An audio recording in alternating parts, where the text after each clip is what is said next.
sure the Conservative Party is actively courting the support. 1971 সালের Christmas ডেতে জন্মগ্রহণ করেন জাস্টিন ট্রুডো। এ সময় তার বাবা পিয়েরে এলিয়ট ট্রুডো ছিলেন কানাডার প্রধানমন্ত্রী। জাস্টিন ট্রুডো ছিলেন মাধ্যমিক বিদ্যালয়ের শিক্ষক। 2008 সালে পার্লামেন্টের সদস্য নির্বাচিত হন তিনি। তখন তার বয়স ছিল মাত্র 36 বছর। 2012 সালে একটি চ্যারিটি বক্সিং ম্যাচে ট্রুডো তার প্রতিদ্বন্দ্বী কনজারভেটিভ দলের এক নেতাকে পরাজিত করেন। তিনি ছিলেন কারাতে ব্ল্যাক বেল্ট পাওয়া। এ ঘটনায় তার জনপ্রিয়তা আরও গতি পায়।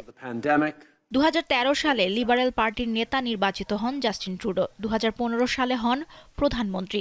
তখন লিঙ্গ সমতা ভিত্তিক মন্ত্রিসভা করে আন্তর্জাতিক সম্প্রদায়কে তাক লাগিয়ে দেন তিনি। নিজেকে পরিচিত করে তোলেন একজন নারীবাদী, পরিবেশবাদী এবং শরণার্থী ও ক্ষুদ্র জাতিগোষ্ঠীর অধিকার কর্মী হিসেবে। 2016 সালে ট্রুডো জাতীয় কার্বন ট্যাক্স কর্মসূচি ঘোষণা করেন। এতে কর ছাড় পাওয়া ভোক্তাদেরও অন্তর্ভুক্ত করা হয়। এটি ছিল দেশের অর্থনৈতিক খাতে এক বড় সংস্কার। তবে রাজনৈতিক বিরোধীরা এ ব্যবস্থার সঙ্গে একমত পোষণ করেননি। 2019 সালে ফের প্রধানমন্ত্রী হন। তবে তার দল লিবারেল পার্টি সংখ্যাগরিষ্ঠতা হারায়। করোনা মহামারী ছড়িয়ে পড়া ঠেকাতে নানা কড়াকড়ি আরোপ করেন ট্রুডো।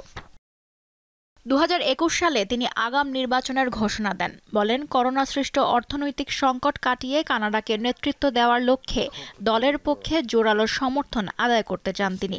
অবশ্য নির্বাচনে অল্প ভোটের ব্যবধানে জয়ী হন।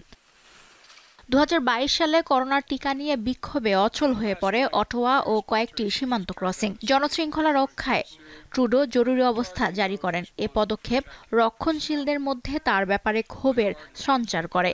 এরই মধ্যে মূল্যস্ফীতির চাপ মানুষের মধ্যে জন্ম দেয় হতাশার। 2023 সালে বাসা ভাড়া ও বেকারত্ব বেড়ে যাওয়ায় ট্রুডো যখন দেশবাসীর ক্ষোভের মুখে, ঠিক তখন ভারতের সঙ্গে জড়ান বিবাদে।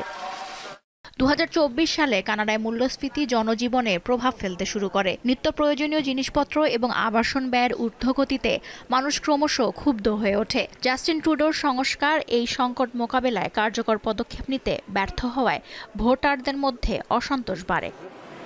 গত বছর ডিসেম্বরে উপপ্রধানমন্ত্রী ও অর্থমন্ত্রী ক্রিস্টিয়া ফ্লিল্যান্ড আচমকা পদত্যাগ করেন। এরপর থেকেই পদত্যাগের জন্য বিরোধীদের পাশাপাশি নিজ দল থেকেও চাপ বাড়তে শুরু করে জাস্টিন ট্রুডোর ওপর। শেষমেশ সোমবার পদত্যাগের ঘোষণা দেন তিনি। লুৎফা ফৌজিয়া, দীপ্ত, বার্তাকক্ষ।